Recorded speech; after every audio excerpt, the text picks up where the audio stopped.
안녕하세요. 여러분의 한방 합격 도우미 정익종 인사드리면서 자, 이번 시간 2014년 2회 PC 기본 상식 41번부터 한번 보도록 하겠습니다. 자, 다음 보기 중 크기가 가장 큰 단위는 자, 2013년 1회 때도 유사 문제가 출제되었고 그 이전에도 뭐 단골로 거의 출제되다시피 했습니다. 이제 시대가 좀 흐르다 보니까 조금 덜 나오긴 하는데 그래도 종종 출제되는 만큼 꼭 정리를 좀 해 두시기 바랍니다. 제가 기본 강의 설명을 드릴 때 암기 방법, 노하우를 좀 설명을 드렸는데 혹시 기억나시나요? 자, 기억 안 나시면 다시 한번 정리를 해보세요.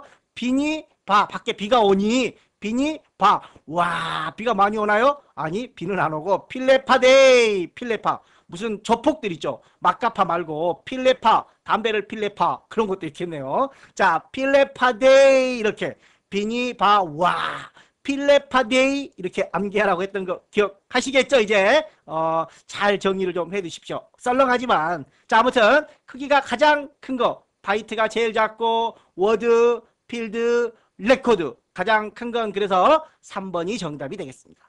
자, 42번 다음 중 용어에 대한 설명으로 적합한 거. 자, 이 문제는 2014년 1회 때도 유사한 문제가 출제되었습니다. 모든 사물에 부착된 RFID 태그 또는 센서를 통해 라는 말들이 있습니다. 자, USN. 자, 여기 앞에 뭐 용어들이 있는데 용어들 한 번씩 쭉 정리를 해보겠습니다. 정답은 USN, 유비쿼터스 센서 네트워크. 필요한 모든 사물에 전자 태그를 부착해 유비쿼터스죠. 자, 사물과 환경을 인식하고 센서, 네트워크를 통해 실시간 정보를 구축, 활용, 통역하는 통신망이다. 자, RFID. 자, 극소형 칩에 상품 정보를 저장하고 안테나를 달아 무선으로 데이터를 송신하는 장치. 유비쿼터스, 개별 물건에 극소형 전자태그를 삽입하여 언제 어디서나 자유롭게 네트워크를 통해 컴퓨터에 접속할 수 있는 환경. 이런 것들이 전부 다 유비쿼터스 관련 용어들입니다. 자, 여기 RFID도 있고 정답이 3번이 되겠습니다. 자, BT부터 한번 용어를 정리해 보겠습니다. BT. 자, 바이오테크놀로지, 생명공학 기술. 자, 생물이 가지고 있는 고유한 기능을 높이거나 개량하여 필요한 물질을 대량으로 생산해내거나 유용한 물질을 만들어 좀 길어서 좀 읽어봤습니다. 한번 보십시오. 자, 그 다음에 벤도 앞서 뭐 비슷한 문제가 그 객관식으로 보여서 설명을 한번 드렸던 거 기억나시죠? 자, 임차하여, 빌려서라는 말이 있습니다. 빌려서. 자, SK 뭐 텔레콤 뭐 KT 이런 데서 빌려가지고 하는 게 벤 부가가치 통신망이었습니다. 자, 그 다음에 URI, URL 거의 비슷한 용어들인데 인터넷상의 네트워크 경로, 실제 주소를 표시하는 주소들을 URL, URI라고도 표기합니다. 자, 그래서 현재는 유비쿼터스에 관련된 유비쿼터스 센서 네트워크 3번이 정답이 되겠습니다. 43번 CISC 프로세서라고 되어 있습니다. CIS 프로세서. 자, 프로세서는 크게 여기 CISC 프로세서와 RISC 프로세서로 크게 두 종류로 구별이 됩니다. 자, 그러면 CISC와 RISC 프로세서를 한번 정리해 보도록 하겠습니다. 자, 기억 나시려는지 모르겠어요. 시발. 자, 시발. 자, 여기는 알면 뭔 말이냐? 자, 알면 어때요? 단순하고 간단하고 쉽고 빠르고 그렇죠. 많은 레지스터가 많으면 복잡한 거 아니에요? 라고 물어보는 분들이 간혹 있습니다. 자, 레지스터란 CPU 내의 임시 기억 장소 CPU라고 생각하시면 돼요. 자, 듀얼 코어 또는 쿼드 코어 기억나시나요? 쿼드 코어. 자, 듀얼은 CPU가 2개, 쿼드는 CPU가 4개 있는 그런 기능을 합니다. 즉 CPU가 많으면 빠를수록 그만큼 속도가 빨라지는 겁니다. 따라서 많은 레지스터라는 건 속도가 그만큼 빠르다라고 정리를 해 두셔야 됩니다. 자, 알면 쉽고 빠르고 빠르니까 레지스터가 많고 자, 그래서 네트워크형 서버형 워크스테이션에 사용되고 자, CISC는 시발 그랬어요. 아, 시발 성질나죠. 왜? 복잡하고 뭐가 많아요. 많으니까 막 암기해야 되는 것도 그리고 또 개느려 개느림 왜? 레지스터가 별로 없으니까 느리다라는 거죠. 그래서 시발 복잡하고 느리고 속도가 뭐 안 좋고 레지스터가 적으니까 그래서 일반 클라이언트 일반 PC형에 사용됩니다. 또 여기 하버드 구조라는 말이 과거에 한번 나온 적이 있는데 하버드 구조 한번 읽어보겠습니다. 프로그램 메모리와 데이터 메모리를 분리시켜, 즉 프로그램과 데이터를 분리시켜 놓고 명령어들은 프로그램 메모리에 저장하고 데이터는 데이터 메모리에 저장한 후에 프로그램을 수행하는 방식이다. 한 곳에다가 모아놓으면 찾기가 어려워요. 그래서 시간이 더 걸리겠죠. 그런데 서로 나누어 놓았다는 거죠. 지금 찾기가 쉽고 더 속도가 빨라지는 방식이 하버드 구조라는 겁니다. 자, 그러면 이렇게 정리를 했으니까 CISC 구조를 한번 보도록 하겠습니다. 자, 그러면 우선 CISC니까 크기가, 자, 명령어 집합이 크고 복잡하다. 이건 확실히 CISC 같아요. 자, 주로 쓰이는 명령어는 일부에 불과하다? 일부에 불과하다. 몇 개 없다? 라는 말인가요? 자, 그럼 여기 자주 쓰이지 않는 명령어들은 소프트웨어로 구별하고, 자, 명령어가 많아요. 많아. 명령어가 많은데 실제 쓰는 건 몇 개밖에 없다라는 말입니다. 즉 이것도 CISC 방식이에요. 명령어들은 많지만 실제 쓰는 건 별로 없다. 그래서 자주 쓰이지 않는 명령어들은 소프트웨어로 구현하고 자주 쓰이는 명령어만 간략하여 CPU의 성능을 높였다. CPU가 더 좋다. 훨씬 속도가 빨라졌다. 이게 바로 RISC에 대한 설명이 되는 거죠. 자, 마이크로 프로그래밍을 통해 고급 언어의 각기 하나의 기계어. 기계어 우리가 어렵잖아요. 아, 어려워. 기계어도. 자, 그래서 이것도 CISC에 대한 설명이다 라고 정리를 해 두시면 될 것 같습니다. 자, 43번에는 1번이 되겠고 44번 동영상과 관련된 설명으로 옳지 않은 거. AVI. AVI는 윈도우의 표준 포맷입니다. 윈도우에. 자, 윈도우 운영체제에서 기본적으로 제공하는 운영체제. 용량이 크다라는 단점이 있죠. ASF. 실시간 재생. 스트리밍을 목적으로 하는 겁니다. 스트리밍. WMF. WMF가 아니라 WMV죠. WMF는 이미지 파일이죠. WMV. DMO. DMO가 뭐예요? 자, DMO 기반 코덱의 멀티미디어 압축 방식으로 같은 수준의 MPEG보다 용량이 크나 호환성이 좋다라고 되어 있습니다. 자, 그 다음에 DBIC도 있네요. MPEG-4 기술을 기반으로 한 영상 코덱으로 긴 영상도 온본 품질에 가까우면서 작은 크기로 압축시켜주는 기능을 가지고 있다. 자, 아까 우리가 DMO라는 말이 있었죠. DMO. DirectX라는 거 들어보셨을 거예요. 게임하는 분들 DirectX를 꼭 깔아서 뭐 게임을 해야 되는 거죠. DirectX 미디어 오브젝트 기반으로 마이크로소프트사의 파일 포맷이다. 자, WMV. 혹시 저희가 메일로 강의를 제공해드리잖아요. 그 제공해드린 파일이 원래는 AV 파일입니다. AVI. 아까 윈도우에서 기본 제공하는 AVI 파일로 만들어요. 그런데 이걸 저희가 다시 WMV로 변환을 합니다. 왜? 용량을 줄이려고, 용량을. 자, 그래서 WMV와 ASP는 스트리밍 기법이고, 스트리밍 기법이고, MPEG은 동영상을 압축한 영상입니다. 자, 3번에 한번 읽어보겠습니다. AV와 MPEG은 압축이 되어 있다고는 하나 용량이 아직 크다. 아까 제가 AVI 파일을 WMV로 보낸다고 그랬죠. 용량을 줄여서. 그래서 실질적으로 압축이 되어 있다고는 하지만 용량이 아직까지는 크기 때문에 트래픽 문제가 발생하기 때문에 인터넷상에서는 AVI나 MPEG보다는 이런 파일들로 주로 많이 사용을 하고 있습니다. 자, 그렇다면 3번 내용을 다시 한번 보겠습니다. 3번 내용. WMV에 대한 설명입니다. WMV에 대한 설명. 자, DMO 기반의 코덱 멀티미디어 여기까지는 맞아요. 여기까지는. 근데 MPEG보다 용량이 크다? MPEG이 더 크다라고 그랬습니다. WMV를 사용하는 목적은 용량을 줄이려고. 자, 그래서 WMV보다 용량이 크나 호환성이 좋다? 자, MPEG은 품질 우선으로 용량이 크다라고 그랬습니다. 즉, 용량이 더 큰 건 MPEG이다라는 겁니다. 따라서 3번 내용이 틀린 것으로 정리를 해주시면 될 것 같습니다. 자, 45번 문제. 메모리가 정상적으로 인식하지 않는다.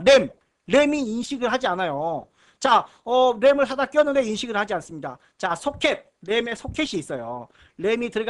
모듈 램이 들어가는 소켓이 있는데 그 소켓에 이렇게 4개가 있다. 그럼 색깔이 여기는 파란색, 여기는 빨간색, 색깔이 틀려요. 뭐 빨간색은 아니고 미색 이런 색이 있는데 아무튼 순서대로 이 1번에다 꼽았다면 같은 색깔에 꼽아야 됩니다. 이런 순서대로 꼽혀 있지 않은 경우 오류가 발생을 할 수 있습니다. 또 램의 종류에도 여러 종류가 있어요. 그 램을 같은 종류의 램으로 사용했는지 안 했는지 이런 것들 때문에 오류가 발생할 수 있습니다. 또 CMOS란 입출력 장치에 대한 정보를 저장하고 있는 하나의 장소입니다. 롬 바이오스의 롬이 그 읽기 전형이죠. 그래서 바이오스 입출력에 대한 정보를 담고 있는 프로그램인데 그러한 프로그램들을 저장하기 위한 공간이 CMOS입니다. 자, 램의 속도를 임으로 변경했다면 기존 값이 있는데 그 값을 임으로 변경하면 문제가 생길 수 있습니다. 자, 캐시란 캐시 데이터, 우리 앞에서 1회차에서도 캐시에 대한 용어를 했던 거 기억합니다. 자, 자주 사용하는 것들 미리 저장해두고 다음에 또 사용할 때 빠르게 하려고, 자, 캐시 데이터를 활용하여 속도 향상을 목적으로 하는 거기 때문에 속도가 느려지냐 빨라지냐의 차이지 메모리가 인식하지 않는다라는 건 아예 없는 걸로 간주한다라는 겁니다. 그런 의미는 아니라는 겁니다. 45번에 1번이 틀린 내용이 되겠습니다. 자, 46번. 컴퓨터와 주변 장치를 연결하는 각종 장치에 대한 설명으로 옳지 않은 거. 자, 직렬. 우리가 앞에 1회 때도 한번 비슷한 문제가 나왔던 것 같아요. 직렬과 병렬. 직렬은 한 선으로만 보낸다. 한 비트씩만 보낸다. 그래서 하나의 선을 이용하기 때문에 원거리에 사용하고 오류가 적다. 자, 병렬은 여러 개를 동시에, 여기 25핀 모드라고 되어 있네요. 여러 개를 동시에 보냅니다. 그렇기 때문에 속도는 빨라지고 주로 이제 가까운 거리에 사용을 하는 거죠. 자, 그리고 또 병렬 포트는 프린터밖에 없습니다. 프린터밖에. 요즘에는 또 USB를 이용해서 프린터를 많이 사용하고 병렬 프린터를 별로 안 쓰기도 하지만 아무튼 프린터 하면 병렬이 가장 대표적입니다. 직렬, 병렬. 자, 그 다음에 이럴 때 또 제가 PCI 익스프레스 기억나나요? 원래 AGP를 많이 썼는데 기술이 발달되다 보니까 AGP 프로세서가 아니라 PCI 익스프레서를 이용해서 그래픽 카드를 사용하기도 한다라고 최신 기술에는. 자, 했던 거 기억나시려나 모르겠어요. 자, 그 다음에 SCSI, SCSI. 자, 개인용 컴퓨터에서 주로 사용한다라고 되어 있는데 여기 한번 보겠습니다. 스몰 컴퓨터 시스템 인터페이스라고 되어 있는데 컴퓨터에서 주변 기기를 접속하기 위한 표준 인터페이스로 IBM 기종, 우리가 사용하는 컴퓨터가 IBM 기종입니다. 제안이라고 되어 있네요. 제안. 애플이라든가 썬마이크로 시스템 중에 널리 쓰이고 있다. 가격이 비싸지만 속도가 빠르므로 개인적인 용도는 서버급 컴퓨터에 많이 사용한다라고 되어 있어요. 개인용보다는 서버에 많이 사용된다. 가격이 비싸기 때문에. 그럼 3번이 틀린 내용이 되겠네요. 자, SATA. 과거에 이제 그 하드디스크 방식들은 IDE, 또 EIDE. 자, 이런 것들이 있었습니다. 그리고 이제 스카시 세 종류가 있었는데 기술이 발달하면서 이 SATA 방식들이 나옵니다. SATA, 시리얼 ATA. 그래서 요즘에 하드디스크라든가 DVD를 연결하는 인터페이스를 사용하는 것들이 주로 이제 이 SATA가 차지하게 됩니다. 자, 아무튼 SATA는 하드디스크나 DVD를 연결하는 연결 매개체, 인터페이스란 매개체다라고 생각하시면 되겠죠. 자, 46번에는 3번이 틀린 내용이 되겠습니다. 자, 47번. 언어 번역 프로그램 중 인터프리트에 대한 설명으로 잘못된 거. 자, 과거 2011년에 2회 때 한번 출제된 적이 있습니다. 언어 번역기의 종류에는 컴파일러, 인터프리터, 어셈블러. 그래서 언어 번역기의 종류도 언제 또 튀어나올지 모릅니다. 이 문제도 2011년 3회 때 유사 문제가 출제되었던 방식인데, 자, 언어 번역기 종류 아까 컴파일러, 인터프리터, 어셈블러. 자, 그 중에서 인터프리터에 대한 설명으로 잘못된 거. 자, 우리가 그러면 두 개, 이 컴파일러와 인터프리터는 공통점이 있습니다. 고급 언어 번역기예요. 고급 언어. 이 어셈블러는 저급 언어 번역기입니다. 자, 그래서 이 둘에 비교하는 문제들이 종종 출제가 되고 있는데 컴파일러 방식과 인터프리터 방식. 자, 예를 들어서 편지가 왔어요. 편지가 한 장이 아니라 세 장이 왔어요. 세 장. 영어로. 그것도. 한국어도 아니고 영어로 편지가 왔어요. 뭐라고 샬라 막 다 있어요. 이렇게. 영어로. 못 알아듣는 말만. 그래서 번역을 해줍니다. 컴파일러가 번역하는 방식과 인터프리터가 번역하는 방식을 한번 알아보겠습니다. 컴파일러는 번역하는 사람이 다 읽고 종이에 써줍니다. 얘는 한글로 우리말로 써주는 겁니다. 그러면 나중에 봐도 언제든지 봐도 이게 이 내용이구나 라고 알 수 있겠죠. 그런데 인터프리터 방식은 종이에 안 써져요. 자, I love you. 너를 사랑한대. 알아들었지? 오케이. 한 줄씩 읽어줍니다. 한 줄씩. 그렇기 때문에 그때그때 한 줄씩 읽어주기 때문에 그 상황에서는 속도가 빠를 수 있겠죠. 그런데 전체적인 면에서 보면 전체 실행 속도는 컴파일러보다 느릴 수 있습니다. 뭔 말인지 알아들었어? 오케이. 다시 한번 뭐라고? 또 이렇게 되면 이게 느려질 수 있다는 거죠. 그래서 한 줄 한 줄은 인터프리터 방식이 빠를 수 있지만 전체적인 면에서는 컴파일러 방식이 더 빠르다라는 겁니다. 또 이 컴파일러 방식은 종이에다가 써준다라고 그러죠. 종이에다가. 나중에 봐도 무슨 말인지 알아요. 그런데 인터프리터는 말로 끝내버려요. 말로 끝내버리니까 다음에 보면 이게 뭔 내용이었지? 아씨, 또 번역을 해달라고 하나? 이런 문제점이 발생을 한다는 겁니다. 즉 여기 목적 프로그램이라는 말이 있습니다. 이렇게 종이에 써주는 걸 우리는 목적 프로그램이라고 합니다. 인터프리터는 종이에 써준다 안 써준다? 안 써준다. 그래서 목적 프로그램이 없어요. 인터프리터는 목적 프로그램이 없습니다. 자, 그리고 인터프리터의 대표적인 프로그램들이 베이직이나 리습 언어들이 있다라고 되어 있습니다. 자, 그러면 다시 한번 밑에 우선 정답은 2번이 틀린 내용이 되겠죠. 인터프리터의 특징 보겠습니다. 대화식 단위로 베이직과 리습 각 줄 단위로 보면 속도가 빠르지만 컴파일러는 한꺼번에 번역해서 종이에 써주는 방식이고, 그래서 나중에도 재번역이 필요 없습니다. 그래서 속도가 전체적인 면에서는 속도가 빨라진다는 거. 자, 그리고 인터프리터는 대화식 한 줄 한 줄 읽어주기 때문에 별도의 목적 프로그램 종이에다가는 써주지 않는다라는 그런 차이점이 있습니다. 그래서 컴파일러와 인터프리터의 차이점 정리를 좀 해주시기 바랍니다. 자, 48번 데이터베이스에서 현실 세계의 객체를 개념적으로 표현할 때 객체 타입과 이들 간의 관계를 기호를 사용하여 나타낸 모델. 자, 여기서 답은 ER 모델이라고 합니다. ER 모델. 자, 한번 정리를 해 보겠습니다. 자, 예를 들어서 관계. 자, 예를 들어서 여기에 한방합격이라는 개체가 있어요. 한방합격이라는 개체. 여기에 수강생이라는 개체가 있어요. 수강생.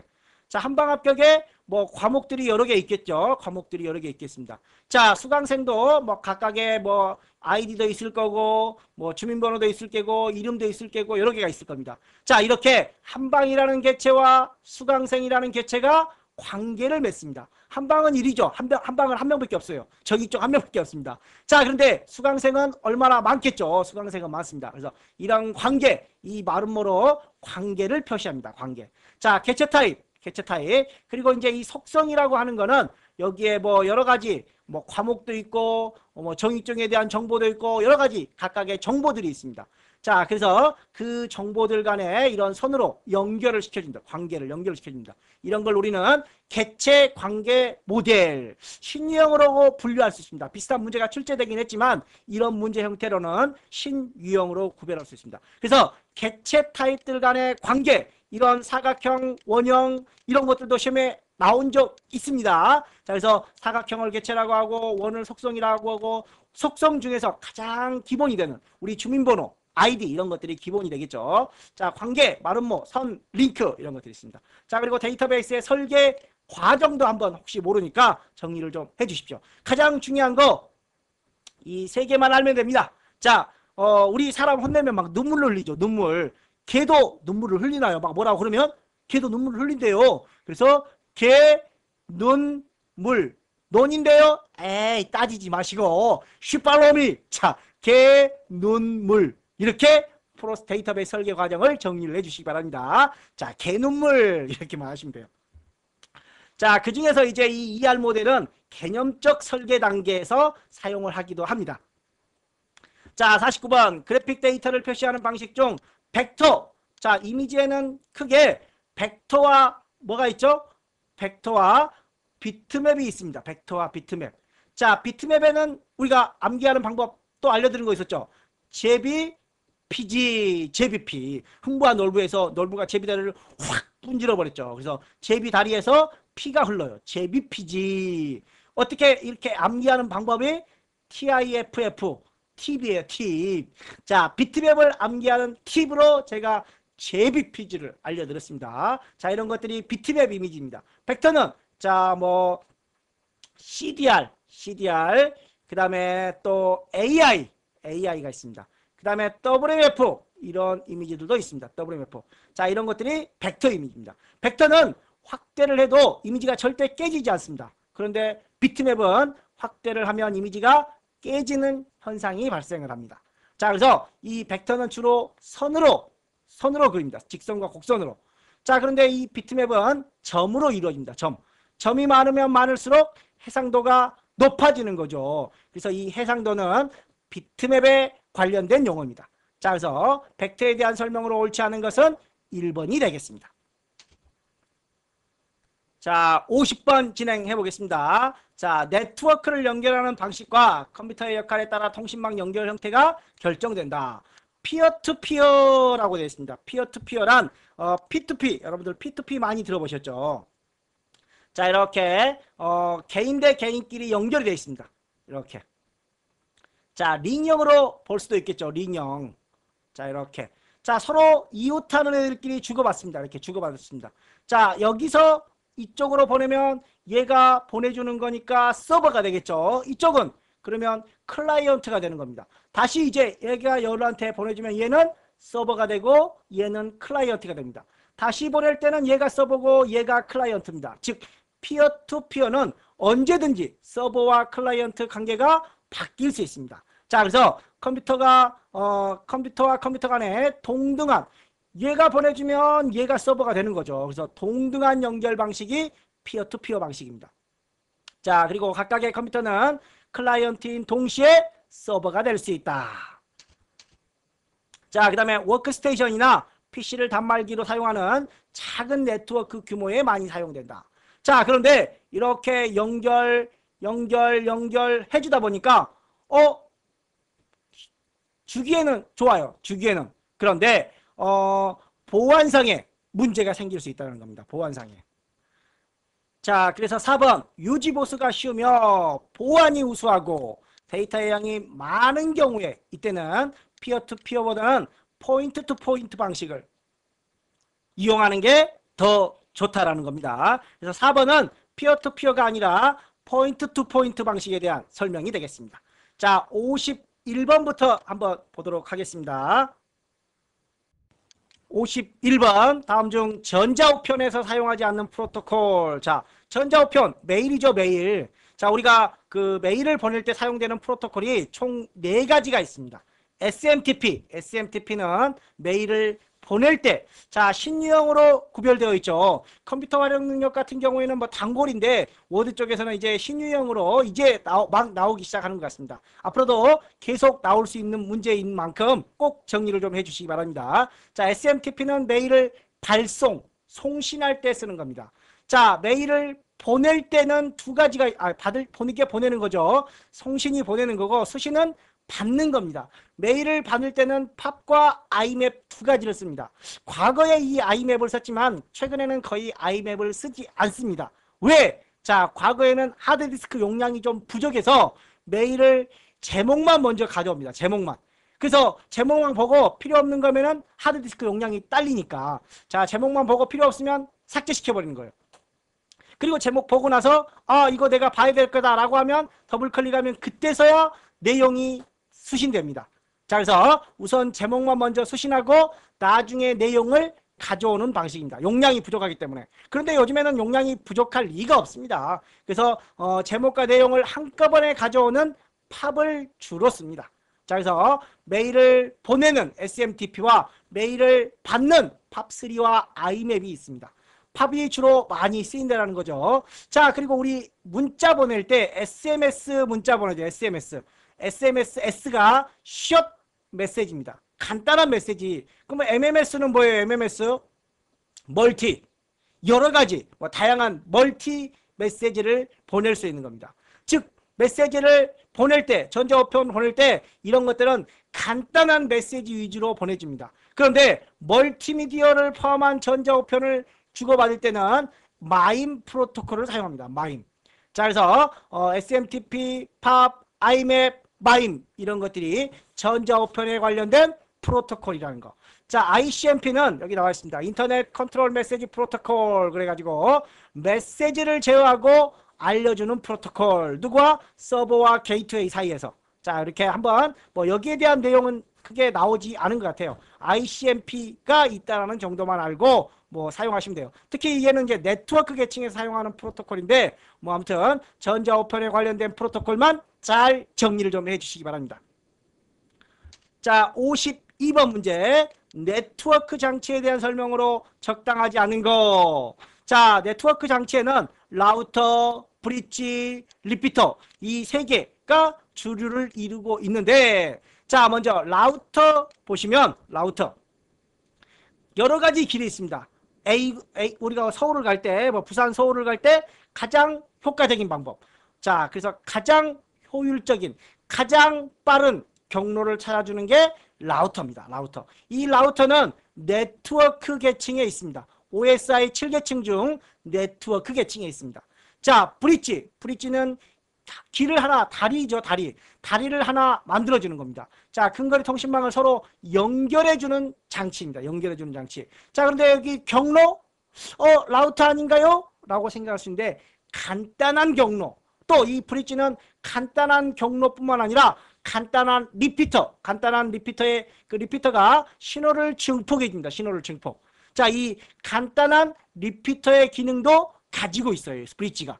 자, 그래서 브릿지의 역할은 근거리 통신망을 서로 연결해주는 장치이지만 간단한 경로와 간단한 신호 증폭 등도 이 브릿지가 하고 있습니다. 이 브릿지는 두 번째 계층인 데이터 링크 계층에 있습니다. 데이터 링크 계층. 자, 데이터 링크 계층에 있습니다. 자, 그 다음에 리피터. 리피터는 신호 증폭이 목적이죠. 자, 신호가 짧아지면 그 신호를 다시 증폭시켜 더 멀리 보낼 수 있는 게 리피터입니다. 이 리피터는 전송 계층에 해당되는 게 아니라 물리 계층, 가장 낮은 1단계 물리 계층이에요. 그래서 리피터는 물리 계층, 그 다음에 브릿지는 데이터, 라우터는 네트워크 계층에 있습니다. 4번은 한번 읽어보시고, 자, 리피터는 물리 계층에 있다라는 거.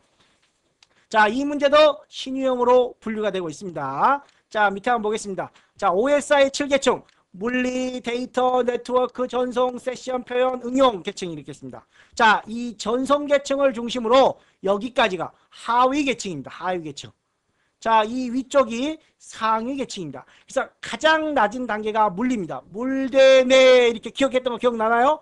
자, 막 물 이미지 보여주면서 물대내 전 세표 이렇게 물대내 전 세표. 물이 된다 안 된다의 전 세표 걸었던 거 기억하시죠? 자, 브릿지는 데이터 링크 계층, 라우터는 네트워크 계층, 각 계층, 그 다음에 리피터는 아까 물리 계층에 있다는 것까지 정리를 좀 해 주시기 바랍니다.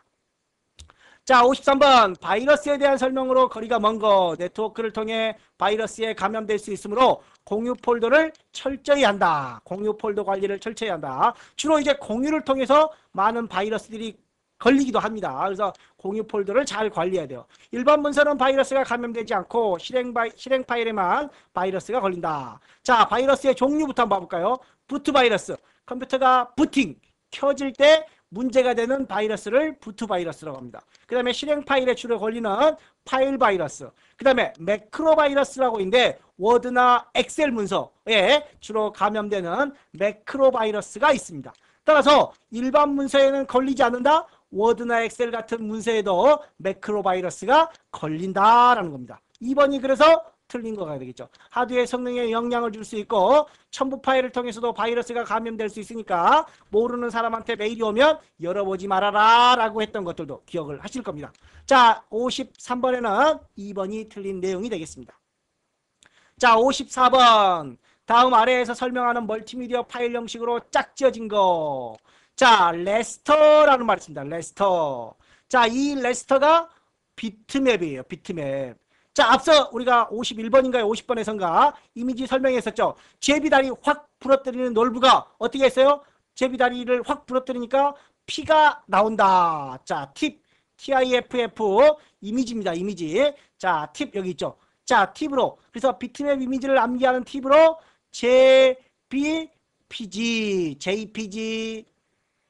BMP, PNG, GIF 이런 것들이 JPG, 레스터 이미지들입니다. 자, 그러면 우선 DOC 이런 것들은 문서 파일이죠. WF는 벡터 파일입니다. 아까 우리가 AI, CDR 여기 있네요. 다 있네요. AI, CDR 이것들은 전부 다 벡터입니다. 벡터. 자, 그래서 이런 것들이 3번이 JPG의 형태, 비트맵의 형태입니다. 자, MP3는 음악 파일이죠. 음악 파일. 자, 그래서 54번에는 3번. 어떻게 해오라고? 팁을 드렸어요. 팁을. 어떻게 해오라고? JPG. 이렇게 기억을 해주시기 바랍니다. 자, 55번 문제. 미디. 미디란 전자악기의 표준입니다. 전자악기의 표준. 자, 미디는 소리를 직접 저장하지 못하며 음악에서 사용되는 음의 특색을 기호로 정의하여 내용을 저장한다. 어떤 음을 직접 저장하지 못하고 음의 특색을 기호로 저장하는 게 미디입니다. 그래서 전자악기의 표준입니다. 전자악기의 표준. 자, 음성, 음악, 각종 효과음의 형태를 저장한다. 자, 이게 뭐예요? WMV가 아니라 WAV, 웨이브입니다. 웨이브. 자, 이런 것들이 음성이나 효과음의 저장을 할 수 있는 게 WAV입니다. 그래서 용량이 가장 크죠. 이런 것들이 용량이 가장 큽니다. 자, 파일의 크기가 작고 미디는 파일의 크기, 아까 웨이브가 파일의 크기가 가장 큰 형태입니다. 자, 작고 여러 가지 악기로 동시에 연주 가능한 파일 형식이다. 음의 높이와 길이, 음표, 빠르기 등 연주 방법에 대한 명령어가 저장되어 있다. 2번만 웨이브에 대한 설명이고 나머지는 전부 다 미디에 대한 설명들입니다. 56번 설명하는 컴퓨터 금융범죄 기법은, 자, 요즘에 그 사기꾼들이 머리가 날로 진행되고 있습니다. 진행이 아니라 진화되고 있습니다. 자, 뛰는 놈 위에 나는 놈이 있다고 보안 프로그램을 만들어 놓으면 그 위에서 또 다른 해킹 방법들을 개발하고 있어요. 자, 한번 읽어보겠습니다. 얘도 신유형으로 분류가 되어 있죠. 스미싱, 문자로 보내줍니다. 아, 공짜 쿠폰 막 이렇게 보내주고 그 공짜 쿠폰을 다운받으면 악성 앱이 설치되는 겁니다. 공짜라고 너무 좋아하면 안 돼요. 그래서 정확하게 파악을 하시고 스미스, SMS죠. SMS로 사기를 치는 거. 파밍 이럴 때 한번 설명을 드렸던 것 같아요. 정상적인 사이트로 위장을 해놓고 가짜 사이트인데 진짜인 줄 알아요. 내가 국민은행 들어갔는데 똑같아요. 국민은행하고. 그래서 가짜 사이트로 접속을 유도해놓고 자동으로 접속되도록 하는 행위. 그래서 입력을 하면 아이디, 패스워드 입력을 하면 그 정보를 빼내가는 겁니다. 자, 피싱은 뭐예요? 보이스 피싱. 아, 여기 경찰서인데 또는 금융감독원인데 귀하의 그 계좌가 해킹 당했습니다. 이렇게 보이스 피싱 해가지고 사칭하는 행위들이 피싱. 대표적인 게 보이스 피싱이죠.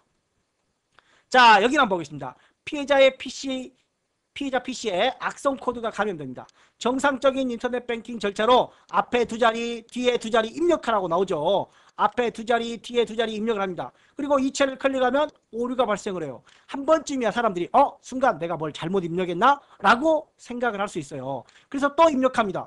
그러면 똑같은 번호가 또 입력이 됩니다. 아직 완성이 되지 않으면 계속 똑같은 번호가 입력이 되게끔 됩니다. 자, 앞에 2자리, 뒤에 2자리를 또 입력합니다. 그러면 또 오류가 발생을 합니다. 한 3번 오류 나면 큰일 나죠. 그래서 안 해요. 아, 2번까지 오류 나고, 이거 문제 생기면 안 되겠다. 그리고 조금 이따 해야지. 라고 놔둡니다. 그러면 이제 잠시 미전송을 하고 오류가 발생해서 반복되면 미전송이 되고 잠시 시간이 뒤에 나중에 하려고 놔둡니다. 그러면 그 사이를 틈타서 범죄자가 동일한 보안카드, 완성되지 않을 때는 앞에 2자리, 뒤에 2자리가 계속 똑같습니다. 전송되지 않는 상태에서까지는. 그래서 그 번호를 탈취해가지고 자기가 자기 계좌로 이체를 시켜버립니다. 이런 게 메모리 해킹의 형태입니다. 메모리 해킹. 자, 이것도 신유형의 기법입니다. 저도 그래서 이걸로 관련해서 은행에 전화해가지고 좀 더 구체적인 사례를 알아봤던 기억이 있습니다. 자, 그런데 은행에서는 그런 일이 없대요.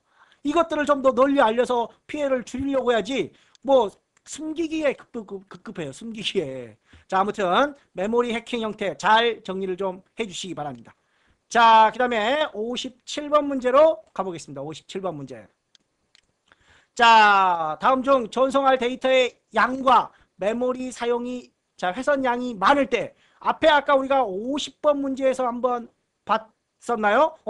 여기 있네. 의지보수가 쉬우며 보안이 우수하고 데이터의 양이 많을 때 포인트 투 포인트 방식을 사용한다 라고 그랬죠. 자, 1대1로 연결되고 사용량이 많을 때 또 효과적이고 1대1로 연결돼 이런 것들을 포인트 투 포인트 방식이라고 합니다.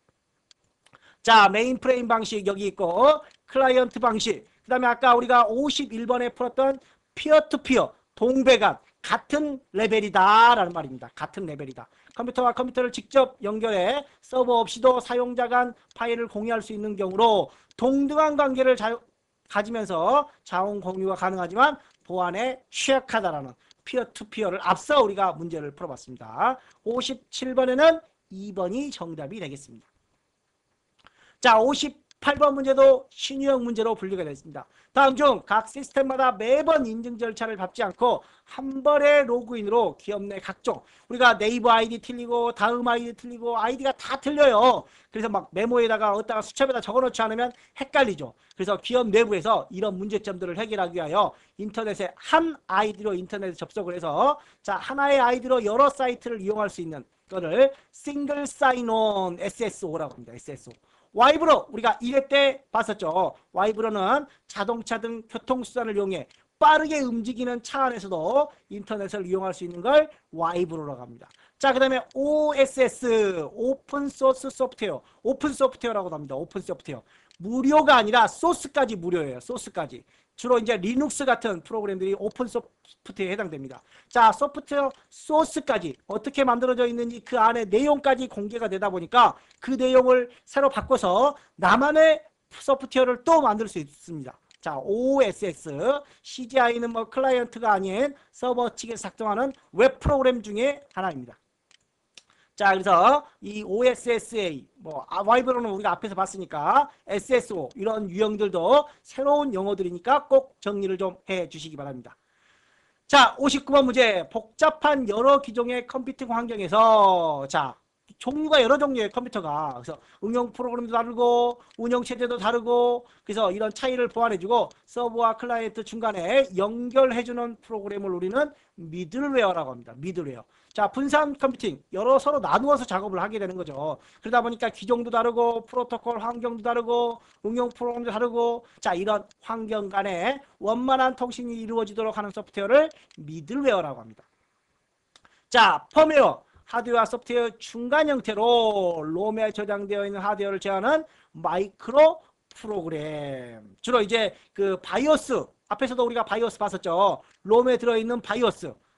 바이오스의 역할들이 이 펌웨어에 해당됩니다. 포스트라든가 여러 가지 글꼴들 이런 것들이 이 펌웨어에 해당되는 내용들이 됩니다. 쉐어웨어 공짜죠, 공짜. 그런데 마냥 공짜가 아니라 일부 기능을 제한합니다. 또는 기간을 설정해서 일정 기간 동안 무료로 합니다. 우리 마트 같은 데 가면 시식 코너 있죠. 먹어보고 맛있으면 사라. 기간이 만료되면 이제 공짜로 사용했으니까 기간이 만료되면 돈을 내라. 돈 주고 사서 정식으로 써라. 그런 말이죠.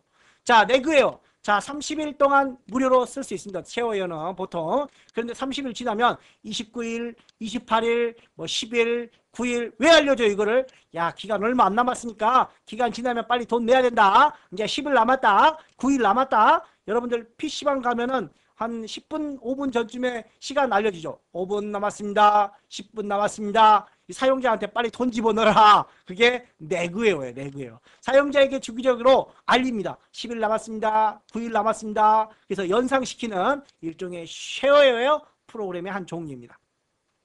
자, 59번에는 미드웨어 2번이 정답이 되겠고 자, 마지막 문제. 램에 대한 설명으로 옳은 것은 자, 우리는 램과 롬 크게 두 가지가 있죠. 램과 롬. 자, 롬은 아까 우리가 펌웨어의 대표적인 것들도 있었죠. 자, 롬은 비휘발성입니다. 날아가지 않아요. 자, 그리고 읽기만 가능하죠. 읽기만. 자, 그런데 이제 그 읽고 쓰기가 가능한 것들도 있어요. EEPROM 같은 거. 정기적인 내용으로 내용을 지우고 쓸 수 있는 플래시 메모리가 대표적인 형태가 될 수 있겠죠. 플래시 메모리가. 그 다음에 EPROM, 자외선으로 내용을 지우고 쓸 수 있는 롬들도 있고. 자, 램은 휘발성입니다. 휘발성. 지워져요, 내용이.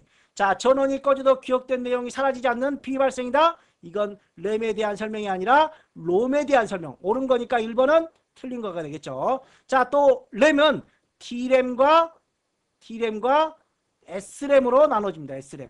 S램은 주로 이제 캐시에 이용되죠. D램은 주기적으로 재충전을 해야 되는 주기억 장치로 많이 사용되고. 자, 그 다음에 펌웨어도 롬의 대표적인 형태가 되겠죠. 자, 롬의 대표적인 형태 중에서 포스트, 자가진단, 파워원 셀프 테스트, 뭐 파워 포스트, 그다음에 기본 입출력, 글꼴 뭐 이런 것들이 수록되어 있습니다. 자, 그다음에 주기적으로 재충전하는 D램, 이게 램의 한 종류죠. 자, 주기적으로 재충전하는 D램과 자, CPU와 주기억 장치 사이의 속도를 빠르게 하는 캐시 메모리, SRAM으로 램을 두 종류로 구별할 수 있다. 나머지 내용들은 롬에 대한 설명으로 비발성, 읽기만 정보를 전송하는 일종의 프로그램 바이오스를 저장하고 있으므로 롬 바이오스라고도 부른다. 시스템을 초기화하고 부트, 디스크 부트, 부팅, 포스트, 자가진단 이런 것들을 관리하고 있는 형태가 롬이다. 자, 11년에도 동일한 문제가 출제되었던 것 같습니다. 자, 따라서 램에 대한 설명은 4번이 정답이 되겠습니다. 자, 이렇게 해서 2014년 2회 마무리를 하고 다음 시간에는 이제 2014년 3회차 기출문제를 가지고 여러분들을 찾아뵙도록 하겠습니다. 이번 시간 수고 많이 하셨고 다음 시간 또 기대해 주시기 바랍니다. 감사합니다.